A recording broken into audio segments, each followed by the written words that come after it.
శక్తి మా తండ్రి, సకల ఆశీర్వాదాలకు కారణభూతుడైన మా యేసయ్య, నీకు స్తోత్రాలు వందనాలు ప్రభా. ఈ దినమును ఈ సమయమును మాకు దయపాలించిన నీకు స్తోత్రం. ఈ సమయంలో నీ సన్నిధానాన్ని నిలబడి నీ వాక్యాన్ని ఎత్తవచ్చుగా నాతో మాతో మాట్లాడమని మహిమ ఘనత ప్రభావం సమస్తం మీరే పలుకుని యేసయ్య నామమున ప్రార్థించి వేడుకొంచున్నాను తండ్రి. ఆమేన్. హల్లెలూయా. దేవునికి మహిమ కలుగును గాక. మరి యొక్క చక్కని సమయాన్ని దేవుడు మనకు అనుగ్రహించాడు. సోదరి ఇందాక ప్రార్థన చేస్తుండగానే వర్షిప్ చేస్తుండగా ఒక చక్కని మాట అన్నది ఏమంటే, ఇలాంటి సమయం చూడక ఎందరో లేరు. ఈ సమయం ఎవరు అనుగ్రహించింది? దేవుడు అనుగ్రహించింది. కొన్ని ఉచితంగా దేవుడు మనకు అనుగ్రహిస్తున్నాడు. సమయం అనేది మనం కొనేది కాదు, డబ్బు పెట్టి తీసుకునేది కాదు. దేవుడు ఉచితంగా అనుగ్రహిస్తున్నాడు. మరి ఆయన ప్రేమ కనుక ఉచితంగా మనకు అనుగ్రహిస్తున్నాడు. ఏ ప్రేమ? అది శాశ్వతమైన. మరి మూడోదిగా చూస్తే మనం జీవం కలిగి ఉంటున్నాం. ఈ గుండె లబ్ధం అని కొట్టుకుంటున్నది అంటే దేవుని కృప, ఆయన దీవెన, ఆయన ఆశీర్వాదం. ఒకవేళ ఆయన ఒక్కసారి ఈ గుండెని ఆపిందంటే మనము ఆ సమయాన్ని కోల్పోయినట్టే. కాబట్టి దేవుని బిడ్డలను మనము, దేవుడు మనందరికీ ఒక చక్కని సమయం ఇచ్చాడు. ఈరోజు మనం ధ్యానించే అంశము సమయము. ఈరోజు మనం ధ్యానించే అంశము సమయం. సమయం అనేది మనం కొనేది కాదు, ఎక్కడ పోయి తెచ్చుకునేది కాదు, కానీ ఇది దేవుడు అనుగ్రహించిన సమయం. ఈనాడు, ఈ దినము, ఈ గడియ మనం ఇక్కడ కూర్చొని దేవుడి వాక్యం ధ్యానిస్తున్నామంటే ఇది దేవుడు అనుగ్రహించిన కృప. కాబట్టి దేవుడు మనకు అనుగ్రహించిన ఈ సమయాన్ని మనం జాగ్రత్తగా వాడుకోవాలి. ఇప్పుడు మన వయసు ఉంది, నాది చిన్న వయసు అన్నమాట. స్కూల్లో, కాలేజీలో జరిగిన ఆ వయసు, ఆ సమయం, ఆ తీపి గడియలు, ఆ అల్లరితో కూడిన ఆటపాటలు తిరిగి నాకు దొరకాలంటే, ఇప్పుడు నేను అనుభవించాలంటే నాకు దొరకదు, పోయింది ఆ సమయం. అదే రీతిగా ఈరోజు ఈ సమయము, ఈరోజు వినే వాక్యము మళ్ళీ ఇంకా కొద్ది నిమిషాలు వినాలంటే మనకు దొరకదు. ఈ గొప్ప ధన్యత దేవుడు మాత్రమే మనకు అనుగ్రహిస్తున్నాడు. ఇది గొప్ప ఆశీర్వాదము. సమయము దేవుని సన్నిధానంలో గడపట గొప్ప ధన్యత. దేవుడు మాత్రమే సమయాన్ని మనకు అనుగ్రహించగలడు. అందుకే దేవుని వాక్యం సెలవిస్తుంది, ఒక దినము గడపట 1000 దినముల కంటే శ్రేష్టం. కాబట్టి ఈ సమయాన్ని దేవుడు నీకు నాకు అనుగ్రహించాడని, ఈ సమయాన్ని వృధా చేయక జ్ఞానము కలిగి, ఆలోచన కలిగి, దేవునికి ఇచ్చే సమయాన్ని ఖచ్చితంగా దేవునికి మనము ఇవ్వాలి. ప్రార్థించడానికి ప్రార్థన సమయం ఇవ్వాలా, బైబిల్ చదవడానికి బైబిల్ సమయం ఇవ్వాలా, కుటుంబ ప్రార్థనకు కుటుంబ సమయం ఇవ్వాలా, నీ వ్యక్తిగత ప్రార్థనకు సమయం వల్ల, నీ ఉద్యోగానికి ప్రతి దానికి సమయం కలదు కదా. దేనికైనా ప్రతి దానికి సమయం కలదు. ఆ సమయాన్ని మనము సద్వినియోగం చేసుకోవాలా. ఇచ్చిన సమయాన్ని మనము పోగొట్టుకుంటే నువ్వు ఎంత ఏడ్చినా, ఎంత డబ్బు కొనాలన్నా తిరిగి ఆ సమయం నీకు మాత్రం దొరకనే దొరకదు. కాబట్టి ఇచ్చిన ఈ సమయాన్నములో మనము దేవుని వాక్యం ధ్యానించాలా, ప్రార్థించాలా, వాక్యం వినాలా, వాక్యానుసారంగా జీవించాలనేది దేవుని యొక్క ఉద్దేశం అంటుంది. అందుకే అపోస్తలుడైన పౌలు గారు చక్కని మాట మనకు సవయిస్తున్నాడు. ఎఫెసీయులకు రాసిన పత్రిక 5వ అధ్యాయం 15వ వచనం చూడండి.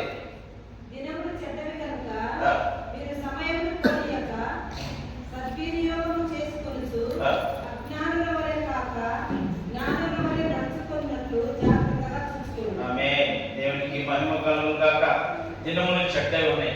మనం చూడరాని చూస్తున్నాం, వినరాని వింటున్నాం, జరగాలని జరుగుతున్నాయి.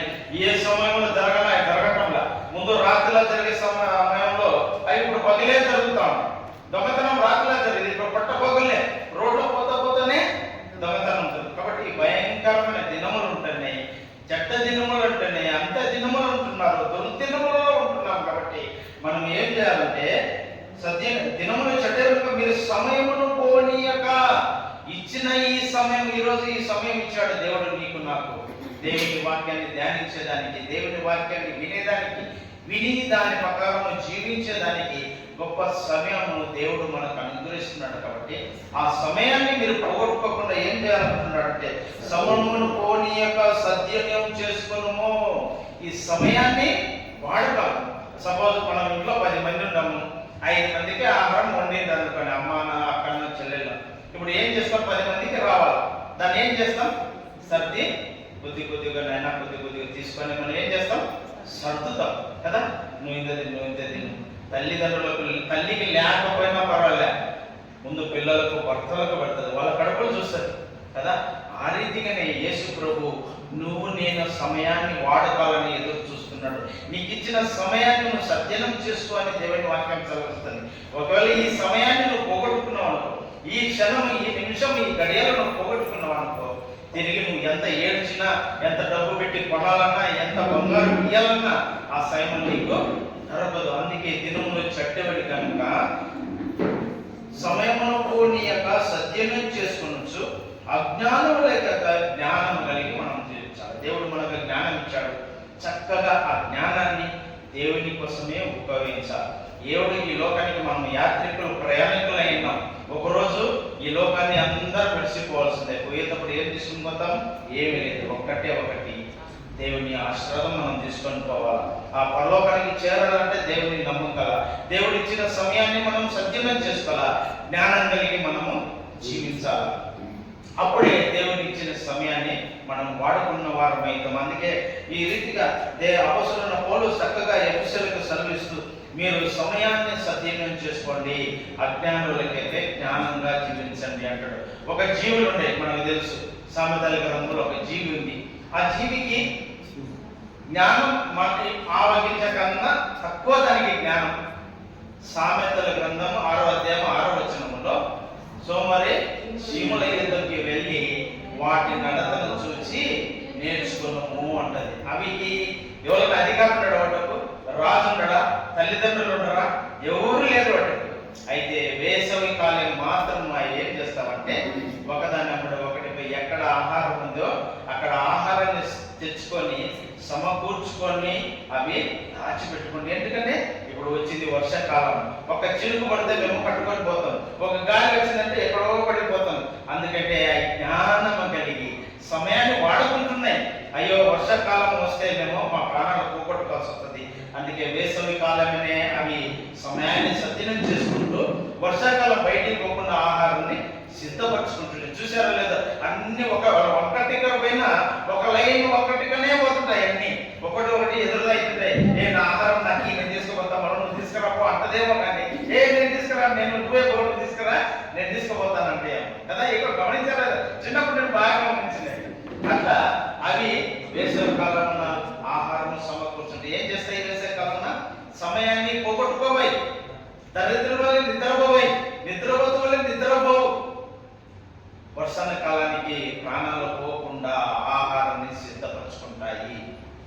వాటిని చూసి మనము నేర్చుకోవాలి. సమయాన్ని ఏ రీతిగా మనము వాడగల, ఏ రీతిగా సమయాన్ని సద్వినియోగం చేసుకోవాలా, ఏ రీతిగా జ్ఞానం కలిగి మనం జీవించాలా, ఏ రీతిగా దేవుని మార్గంలో నడవాలి. ఇచ్చిన సమయాన్ని దేవుని కోసం నేను ఎంత కేటాయించాలా, ఎంత నేను సమయాన్ని దేవుని సన్నిధిలో గడపాలనేది మనము గ్రహించుకొని, ఈ చీమలు మనం చూస్తే బియ్యం అంతా ఉంటాయి కదా, ఆ బియ్యములలో వాటి తల చూస్తే ఆవగింజ కన్నా సగం ఉంటుంది ఆ తల.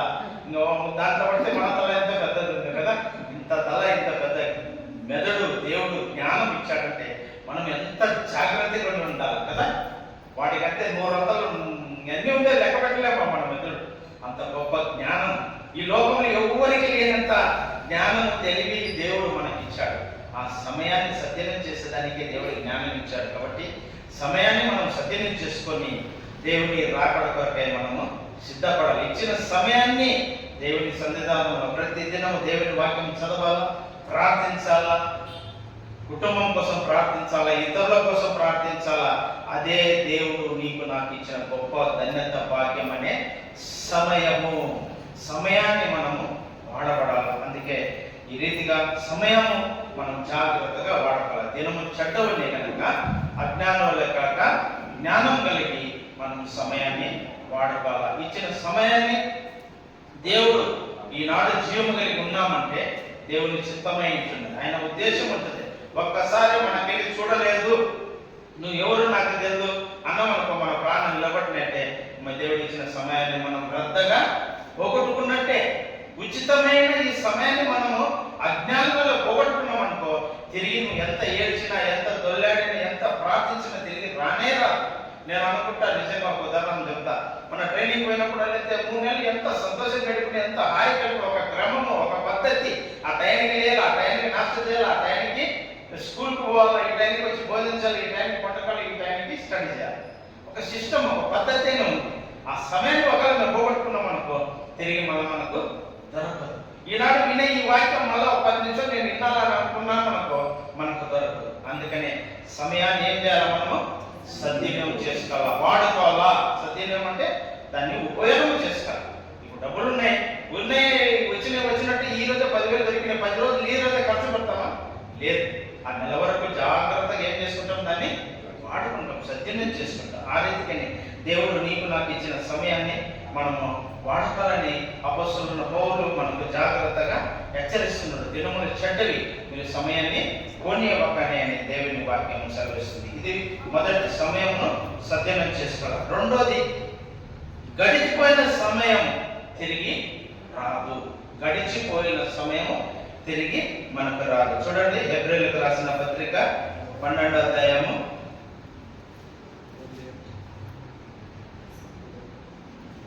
11వ వచనం.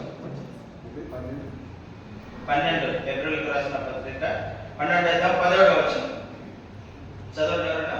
ఏశావు ఆ తరువాత ఆశీర్వాదము పొందకోరి కన్నీరు విడుచుచు దాని కోసం శ్రద్ధతో వెతికినను మారు మనసు పొంద అవకాశము దొరకక విసర్జింపబడని మీరు ఎరుగుదురు. ఆమేన్. దేవునికి మహిమ కలుగును గాక. ఇక్కడ మనము ఎవరండి? ఏశావు కదా, పెద్దవాడు ఆయన ఏశావు. తమ్ముని దగ్గర ఆకలిందని చెప్పి తన తమ్ముని దగ్గరికి పోయి, నేను చనిపోయే స్థితిలో ఉన్నాను, నాకు నువ్వు ఉండే ఆ చిక్కుడుగాయల కూర నాకు పెట్టు అని అడుగుతాడు. అప్పుడు తమ్ముడు ఏమంటాడు, నీ జ్యేష్ఠత్వం నాకు ఇస్తే గానీ నేను ఈ చిక్కుడుగాయల కూర పెడతానంటాడు. లేదు, నువ్వు ఇస్తానే నేను నీకు ఆ కూర పెడతానంటాడు. అప్పుడు సరేలే, ఆ జ్యేష్ఠత్వం తీసుకొని నేను ఏం చేసుకుంటేకి నాకేం ఉపయోగం వస్తుందని చెప్పి ఆ సమయాన్ని పోగొట్టుకున్నాడు. ఆ జ్యేష్ఠత్వం ఇచ్చాడు, చిక్కుడుగాయలు తిన్నాడు, పోయిండు.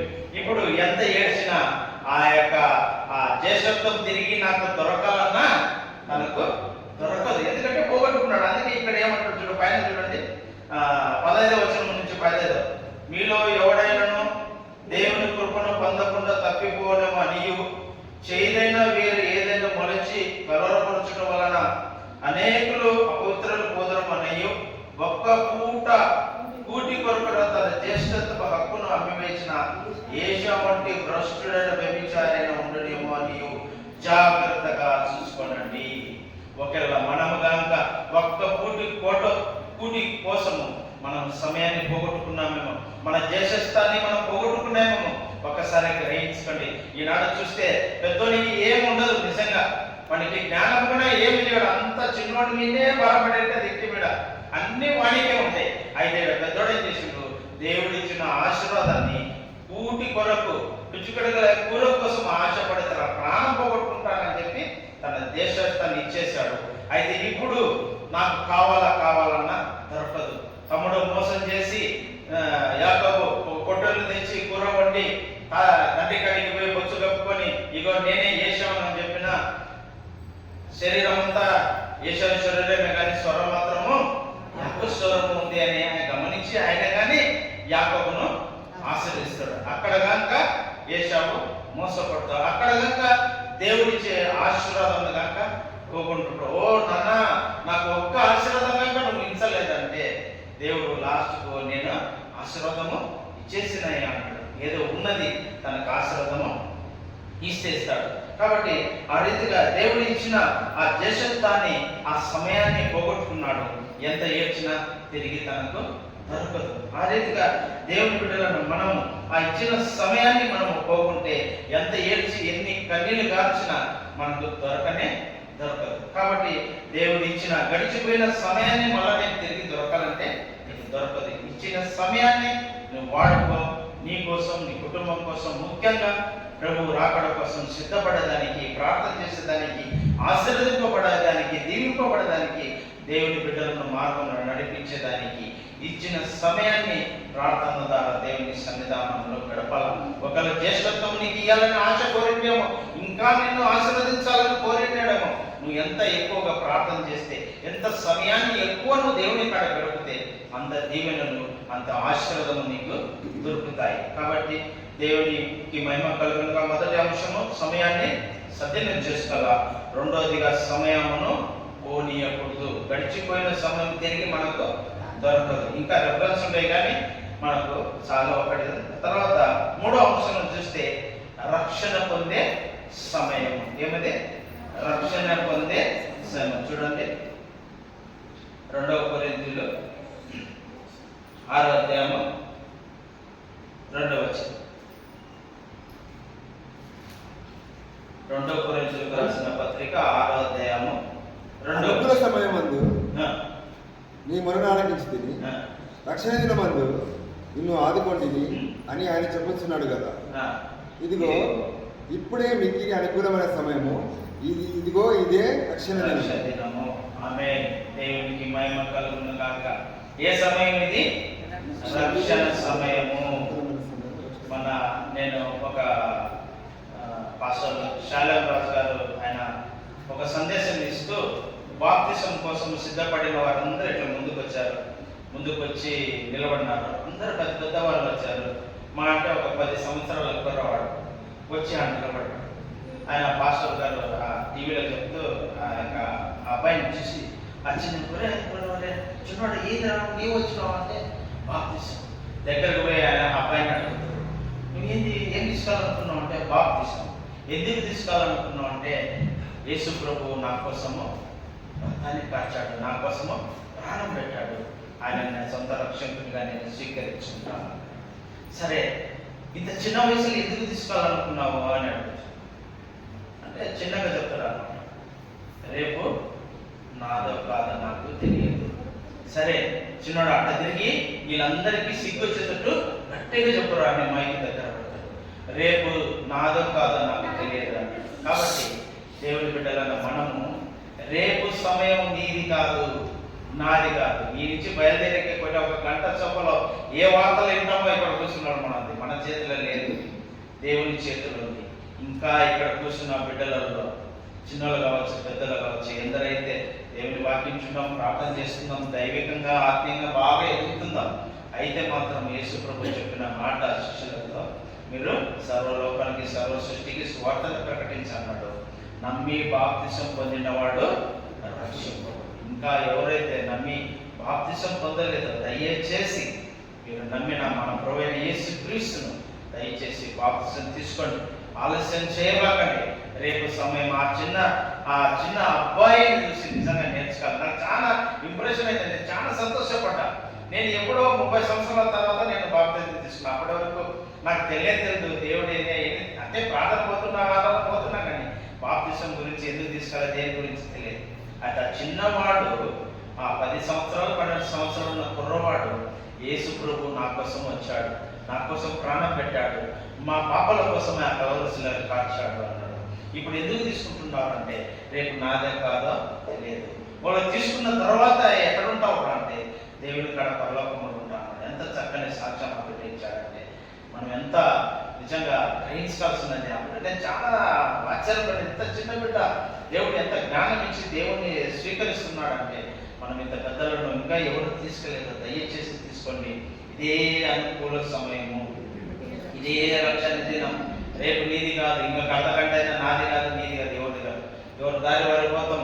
ఏమైతుందో పొద్దునకి ఏ వార్తలు వస్తాయో తెలియదు. కాబట్టి దేవుడు చక్కని సమయం ఇచ్చాడు. అందుకే అనుకూల సమయమును నీ మొర ఆలకించింది, రక్షణ దినమందు నిన్ను ఆదుకుంటుంది అని ఆయన చెప్తున్నాడు కదా. ఇదిగో ఇప్పుడే మిక్కిలి అనుకూల సమయము, ఖాళీ సమయం కాదు కానీ మిక్కిలి అనుకూల సమయము, గొప్ప సమయము, గొప్ప ధన్యత, గొప్ప భాగ్యం అనే ఈ సమయాన్ని దేవుడు నీకు నాకు అనుగ్రహిస్తున్నాడు. నిజంగా నేను బాప్తిసం తీసుకున్న తర్వాత బయటికి వచ్చి ఏడ్చుకుంటా, ఒకరోజు మనసునాడు కూర్చుంటా, నేను ఈ వయసులో తీసుకుంటున్నా, ఒకవేళ నా తల్లిదండ్రులు చిన్నప్పుడే దేవుళ్ళు నడిపించుంటే ఇంకా ఎంత దేవుళ్ళు ఎదిగిందోననే బాధపడ్డాను. అయితే అది ప్రభు చిత్తం. ఏ సమయాలు తీయాలా, ఏ సమయాలు తీసుకోవాలి, ప్రభు చిత్తం. అది ఏమైనా కానీ దేవుడు ఇచ్చిన సమయాన్ని మనం నిర్లక్ష్యం చేయక, ఇదిగే మిక్కిలి అనుకూల సమయం, ఇదే రక్షణ దినము అని దేవుని వాక్యం సెలవిస్తుంది. కాబట్టి ఇశ్రాయేలు అందరూ రక్షణ పొందాలనేదే నా హృదయాభిలాష అన్నాడు. చూడండి, రోమిలకు రాసిన పత్రిక 10వ అధ్యాయం 1వ వచనం చూడండి. రోమిలకు రాసిన పత్రిక 10వ అధ్యాయం 1వ వచనం, సహోదరులారా, ఇశ్రాయేలులో రక్షణ పొందవలనే నా హృదయాభిలాషయు వారి విషయమై నేను దేవునికి చేయు ప్రార్థన అయి ఉన్నది. దేవునికి మహిమ కలుగని ఎంత చక్కని వాక్యం. ఇశ్రాయేలు ప్రజలు రక్షణ పొందాలనేది పౌలు యొక్క హృదయాభిలాష అయించున్నది. కాబట్టి వారి విషయం నేను దేవునికి ప్రార్థన చేస్తున్నాను. ఈరోజు దేవుడు నీకు నాకు ఇచ్చిన సమయాన్ని కనుక ఎంతమంది ఇంకా రక్షణ పొందలేదో వారి కొరకు మీరు ప్రార్థన చేస్తున్నారు. వేరే వాళ్ళకు పోనీయండి, మన కుటుంబంలో చూడండి. మన కుటుంబంలో ఇప్పుడు నా కుటుంబంలో ఉన్నాడు, నేను ఒక్కడే దేవుడిని నమ్ముకున్నా ఉన్నాను. ముగ్గురు ఇంకా నమ్మకలేదు. ప్రార్థన చేస్తున్నారంటే వస్తాడు డాడీ అంటాడు. ఈమె ప్రార్థన చేస్తున్నారంటే అద్భుతం లేదని ఎంత చెప్పు ఏం చేయనా ఇచ్చిన సమయాన్ని పోగొట్టుకొని తిరిగి దేవుడా దేవుడు అంటే నువ్వు ఎవరో నాకు తెలియదు అంటాడు. ప్రభువా, నీ నామంలో మేము దెయ్యంను వెలగట్టలేదా, అద్భుతం చేయలేదా, ఆశ్చర్యకార్యాలు చేయలేదంటే వేషధారులారా మీరు ఎవరో నాకు తెలియదు. నేను ఇచ్చిన సమయము, నేను పిలిచిన సమయము మీరు పోగొట్టుకున్నారు. మీ ఇష్టం వచ్చిన సమయం నా దగ్గర అడిగితే నేను ఇవ్వను, మీరు ఎవరో నాకు తెలియదు. కాబట్టి దేవుడు ఇచ్చిన చక్కని సమయాన్ని మనం పోగొట్టుకోక సద్వినియోగం చేసుకుందాం. ఇంకా ఎందరైతే బాప్తిసం తీసుకోవాలో ప్రార్థన చేసుకుందాం. మన పిల్లల కోసం, మన కుటుంబం కోసం, ఈ లోకమంతటి సువార్త చాటించబడాలనేదే ప్రభు యొక్క ఉద్దేశం. కాబట్టి ఇంకా ఎందరైతే క్రీస్తు అంటే ఎరగని ప్రజలు ఉన్నారో వాళ్ళ కోసం ప్రార్థన చేస్తూ దేవుడిచ్చిన ఈ సమయాన్ని మనము దేవుని సన్నిధానాన్ని గడపాలి. కాబట్టి దేవుడిచ్చిన సమయాన్ని మనం పోగొట్టకుండా ఇతరుల కోసం కూడా మనము ప్రార్థించాలనే దేవుని వాక్యం సెలవుస్తుంది. చివరిగా ఇంకొక అంశం తీసుకొని మనం ముగించుకుందాం. సమయము సమీపించినది. సమయము సమీపించినది. ప్రకటన గ్రంథము 1వ అధ్యాయము 3వ వచనం. సమయం సమీపించినది కనుక ఈ ప్రవచన వాక్యము చదువువాడును వాటిని విని ఇందులో రాయబడిన సంగతులను గైకొను వారును ధన్యులు. ఆమేన్. దేవునికి మహిమ కలుగును గాక. సమయం సమీపించింది. దేనికి సమీపించింది? ప్రభువు రాకడకు సమీపించింది. ఇదిగో నేను త్వరగా వచ్చుచున్నాను. వస్తున్నాన్న దేవుడు ఎప్పుడు వస్తాడో మనకు తెలియదు. మరి ఎవరి వల్లే మనం సిద్ధపడగలిగి ఉండాలా? బుద్ధి గల కన్యకల వల్లే వారు తమ దివిటిలో ఆరిపోకుండా సిద్ధపడగలిగినారు. 10 మందిలో 5 మంది సిద్ధపడగలిగినారు. సిద్ధపడగలిగిన వారు ఆయనతో పాటుగా వెళ్ళారు. ఈనాడు నీవు నేను కనుక దేవుడు ఇచ్చిన సమయాన్ని మనం వృధా చేయకుండా ఆయన రాకడ కొరకు మెలకువ కలిగి, అందుకే యేసు ప్రభువు అన్నాడు, ఏమన్నాడు? మీరు శోధనలో ప్రవేశించి మత్తయి సువార్త 26:31లో మీరు శోధనలో ప్రవేశించకుండానట్లు మెలకుగా ఉండి ప్రార్థించండి. కాబట్టి మెలకువగా అంటే నిద్రపోకుండా మెలకుండమని కాదు, ఆత్మీయంగా మనం మెలకోకుండా. ఒకళ్ళ దొంగ ఈరోజు వస్తున్నాడు ఖచ్చితంగా మెలకుంటాం. నీకు సమయం చెప్తే వస్తాడు దొంగ, రాడు. ఎప్పుడు వస్తాడో మనకు తెలియదు. ఆ రీతిగా ప్రభువు కనుక ఏ సమయంలో ఏ గడియ వస్తాడో, పగులు వస్తాడో, రాత్రి వస్తాడో, మధ్యాహ్నం వస్తాడో తెలియదు. సమయం సమీపించింది కనుక ఆ సమయాన్ని సద్వినియోగం చేసుకొని ప్రభు రాకడ కొరకై సిద్ధపడదాం. ఈ ప్రవచన వాక్యమును చదువుకోవడంలో వాటిని విని ఇందులో రాయబడిన సంగతులు గైకొని వారు ధన్యులు. ఎప్పుడైతే ఈ వాక్యాన్ని విన్నారో, మీరు గైకొని వాటిని అనుసరిస్తారో ప్రభుతో పాటు మనందరం ఆయనతో కూడా వెళుతాము. ఆయన రాజ్యంలో దేవదూతలే ఉంటాము. ఆరోగ్య యొక్క గొప్ప ధన్యతను, గొప్ప భాగ్యాన్ని దేవుడు నీకు నాకు మనందరికీ అనుగ్రహించేదానికి దేవుడు సిద్ధంగా ఉన్నాడు. చూడండి, అదే 1వ అధ్యాయం 7వ వచనంలో చూడండి. ఇది ఒకటి చదువుకొని ఆయన మేఘారూఢుడై వచ్చుచున్నాడు. ప్రతి నేత్రము ఆయనను చూచును. ఆయనను పొడిచిన వారిని చూచెదరు. భూజనులందరూ ఆయనను చూచి రొమ్ము కొట్టుకొందురు. అవును ఆమేన్. ఆమేన్. దేవునికి మహిమ కలుగు. ఇదిగో ఆయన మేఘారుడై వచ్చుచున్నాడు. ప్రతి నేత్రము, ప్రతి ఒక్కరు కన్నులు తెరిచి దేవుని చూస్తారు.